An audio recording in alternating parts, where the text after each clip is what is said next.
Dear students, আজকে আমি কতগুলি common foreign words and phrases সম্পর্কে আলোচনা করব। এইসব common foreign words and phrases জানা অত্যন্ত প্রয়োজন, কারণ এইগুলি সবসময় ইংলিশ ভাষায় ব্যবহার হয়। এগুলির অর্থ জানা অত্যন্ত প্রয়োজন, আর তাই আমি এইসব common used foreign words and phrases নিয়ে এসেছি। তো দেখো, প্রথমটি হচ্ছে ইন টোটো। ইন টোটো শব্দের অর্থ হচ্ছে অক্ষরে অক্ষরে। তারপরেটি হচ্ছে এনরুট। এনরুট অর্থ হচ্ছে যাওয়ার পথে। Next de facto. ডিফেক্টো শব্দের অর্থ হচ্ছে কার্যত। তারপর এক্স অফিসিও। এক্স অফিসিও শব্দের অর্থ হচ্ছে পদাধিকার।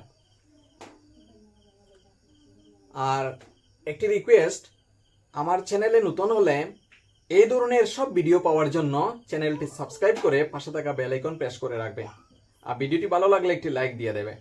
তো চলো শুরু করা যাক নেক্সট পয়েন্ট। দেখো, ইন্টার এলিয়া। ইন্টার এলিয়া শব্দের অর্থ হচ্ছে অন্যান্য বিষয়ের মধ্যে। ইন্টার এলিয়া অন্যান্য বিষয়ের মধ্যে। তারপর হচ্ছে এলিয়াস। ALIAS। এলিয়াস অর্থ হচ্ছে অরফে। তারপর হচ্ছে এড ইন্টেরিম। এড ইন্টেরিম অর্থ হচ্ছে ইতিমধ্যে।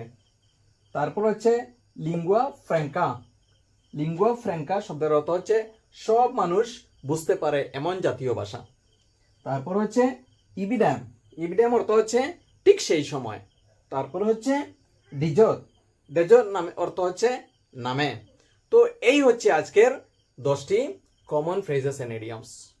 ধন্যবাদ।